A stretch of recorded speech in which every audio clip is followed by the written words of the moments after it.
No início do verão de 1764, uma jovem chamada Marie-Jeanne Vallée, enquanto estava no pasto cuidando do gado, na cidade de Givaudan, avistou um estranho animal se aproximando. O animal se aproximou rapidamente para atacá-la, mas os touros do rebanho ficaram agitados e partiram para cima daquele estranho animal, o afastando. Pouco tempo depois, Jeanne Boulet, de 14 anos, foi encontrada morta. Essa foi a primeira vítima registrada da estranha besta. Marie-Jeanne teria descrito a besta em poucas palavras. Abre aspas. Era como um lobo, mas não um lobo. Fecha aspas. Já em outros relatos, a descrição que ela teria feito do animal foi muito mais precisa. Abre aspas. Grande como um bezerro, peito largo, pescoço robusto, orelhas eretas, focinho de galgo, boca negra com 2 dentes laterais longos e afiados, cauda franjada e uma listra que vai do alto da cabeça à extremidade da própria cauda. Move-se dando grandes saltos. Fecha aspas. Hoje, vamos conhecer a história da besta de Givaudan.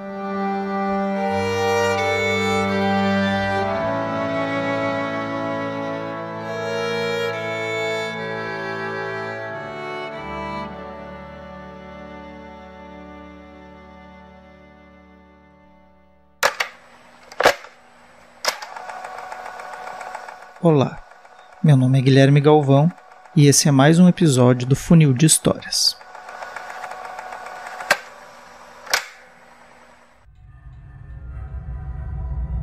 Entre os anos de 1764 e 1767, na região de Givaudan, localizada no sul da França, centenas de mortes de crianças, jovens e mulheres foram registradas como ocorrências de ataques de algum animal selvagem. Várias outras pessoas sobreviveram aos ataques e descreveram o animal como uma besta feroz, muito maior que um lobo ou qualquer animal que eles conheciam. Essa série de ataques deu origem à história que conhecemos como a besta de Givaudan. Como vimos na introdução deste episódio, a primeira morte registrada e atribuída a tal besta foi a da jovem Jeanne Boulet, de 14 anos, em 1764. No entanto, não somente no verão, mas no resto do ano, muitos outros ataques foram registrados em toda a região, deixando a população assustada e em um estado de constante alerta. Muitas pessoas que iam levar o gado para o pasto acabavam não voltando, sendo encontradas posteriormente com marcas de ataques na região da cabeça ou do pescoço. Um grande número de ataques em um curto espaço de tempo, no final do mês de dezembro, fez surgir a ideia de que não havia somente um animal atacando, mas que poderiam ser 2 ou mais. Sendo assim, os cuidados da população foram redobrados e grupos de pessoas se revezavam na tentativa de surpreender as feras e acabar com a situação que não deixava os habitantes de Givaudan dormirem em paz. Em 12 de janeiro de 1765, um grupo de 8 homens liderados por Jacques Portefax estavam vigiando o pasto em busca de encontrar a fera. Foram atacados pela besta, mas por estarem em um grande grupo, conseguiram afugentar o animal após várias investidas. Naquela altura, a história da besta de Givaudan já circulava por toda a França e algumas pessoas já começavam a pressionar o rei por uma atitude perante seu povo. A história de Portefax e seus amigos chegou então até a corte francesa e acabou chamando a atenção de Luís XV, que decidiu conceder 300 libras a ele e outras 350 para serem compartilhadas entre seus companheiros, pelo reconhecimento da bravura daqueles homens. Além disso, Luís XV também recompensou Portefax com uma educação às custas do Estado e decretou que o Estado francês ajudaria a encontrar e matar a besta, oferecendo uma recompensa de 6.000 libras para quem conseguisse matar o animal. Nesse momento, muitas pessoas começaram a organizar expedições de caça na região, com a esperança de encontrar um grande lobo a quem poderiam responsabilizar e receber a recompensa. Em setembro de 1765, Antoine de Boutin abateu um grande lobo, com aproximadamente 64 quilos, 87 centímetros de altura e 1,83 m de comprimento total. Após sua grande caçada, Antoine fez um pronunciamento. Abre aspas. Nós declaramos pelo presente relatório, assinado por nossas mãos, que nunca vimos um lobo tão grande que poderia ser comparado a este. É por isso que nós estimamos que esta poderia ser a besta temível que causou tanto dano." Fecha aspas. O animal então foi empalhado e enviado para Versalhes. Antoine recebeu sua recompensa e foi reconhecido como um herói em toda a França. No entanto, dezenas de outros ataques começaram a ser registrados poucos meses depois da grande caçada de Antoine, e outras expedições de caça se armaram na região. Muitos, inclusive, o acusaram de ter caçado um lobo qualquer e exagerado suas medidas na hora de empalhar só para receber a recompensa. Após muitas buscas, uma segunda criatura foi enfim morta por um caçador chamado Jean Chastel. Ele conta que enquanto procuravam a besta, ela apareceu, mas não atacou seu grupo. Ficou apenas observando, como se estivesse esperando pelo disparo que tiraria sua vida. Chastel então disparou e feriu mortalmente o lobo, que pesava aproximadamente 58 quilos. O corpo do animal foi levado para um cirurgião fazer um relatório pós-mortem, para que se confirmasse se esse lobo era realmente a besta. O relatório foi transcrito pelo tabelião Marin e ficou conhecido como Relatório Marin. O Relatório Marin descreve a criatura como um lobo de proporções extraordinariamente grandes.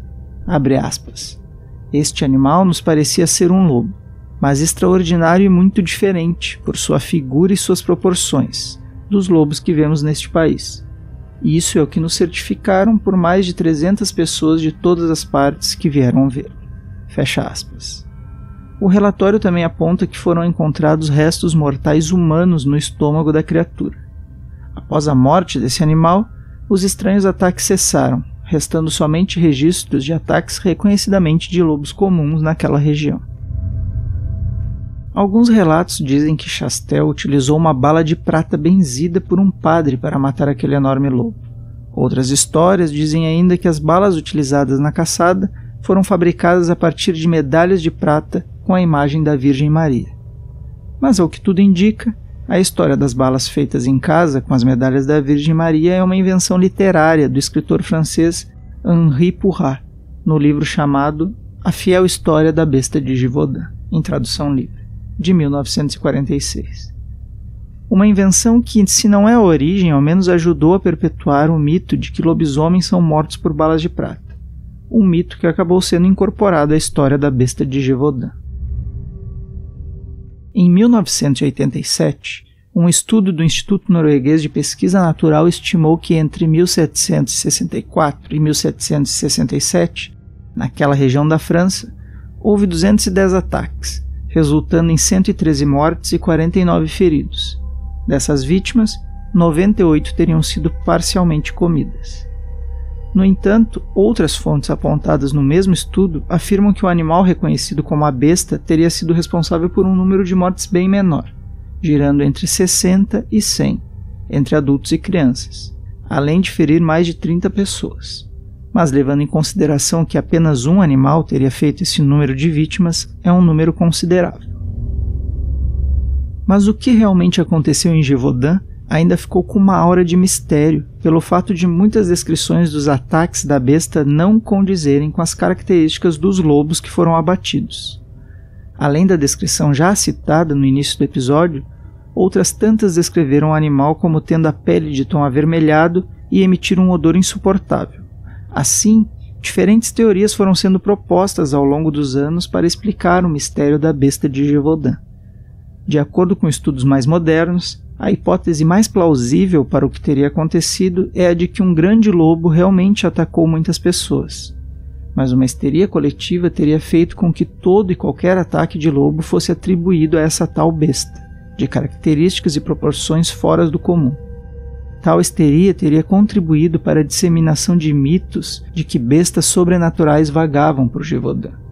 Os ataques de lobos eram um problema real na Europa rural do século XVIII, com registros de muitos ataques e mortes. Em 2001, o naturalista francês Michel Louis propôs que um cão mastim de cor vermelha pertencente a Jean Chastel era o responsável pelos ataques e sua suposta resistência às balas, cheiro ruim e aparência estranha teria sido devida a ele vestir uma armadura de couro de um javali jovem colocado pelo próprio Chastel.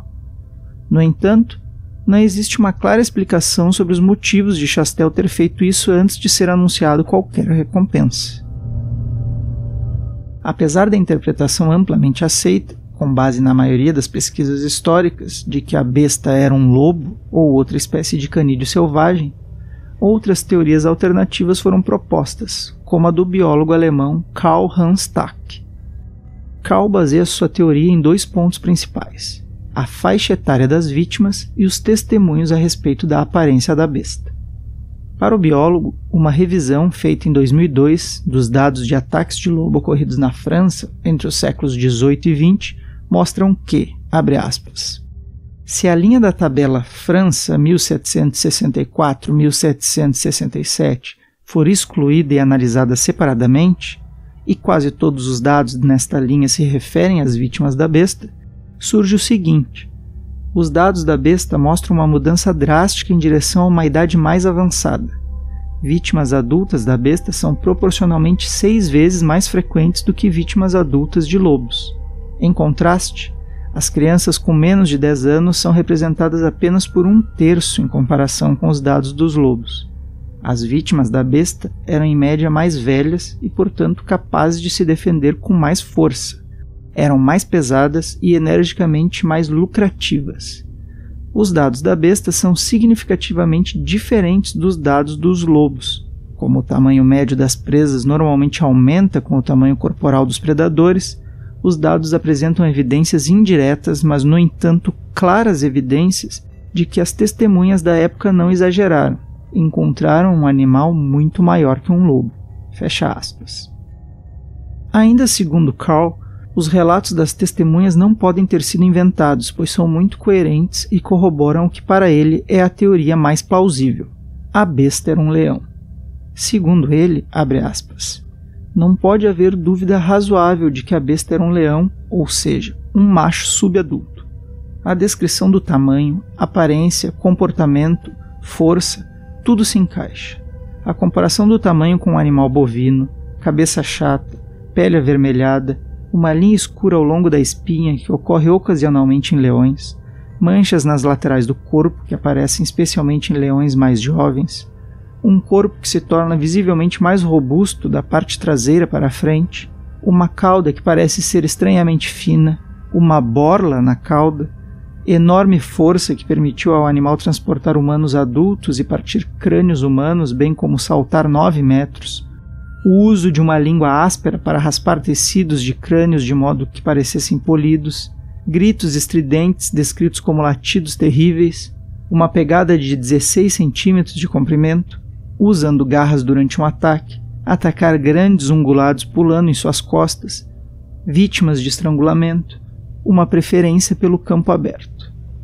A besta desapareceu por volta de meados do ano de 1767, de Givaudan, depois que iscas envenenadas foram colocadas em grande escala.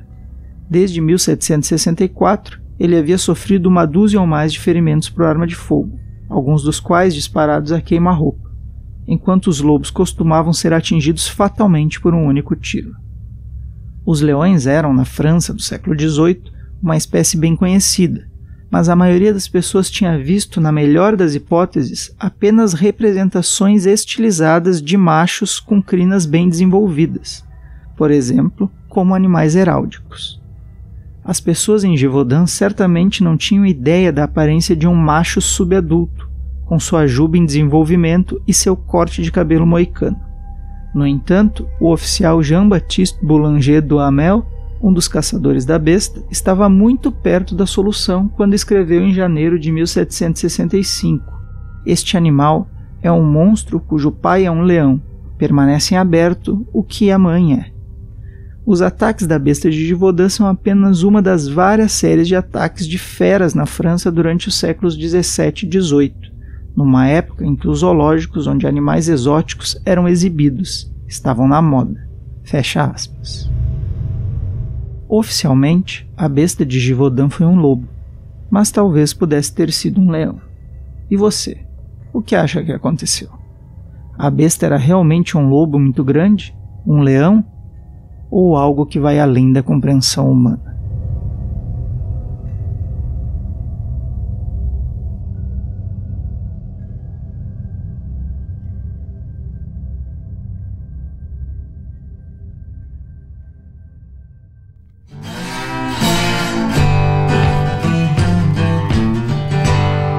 Se você gostou dessa história, divulgue Funil de Histórias, curta, compartilhe em suas redes sociais, se inscreva no canal e deixe suas sugestões para um próximo programa.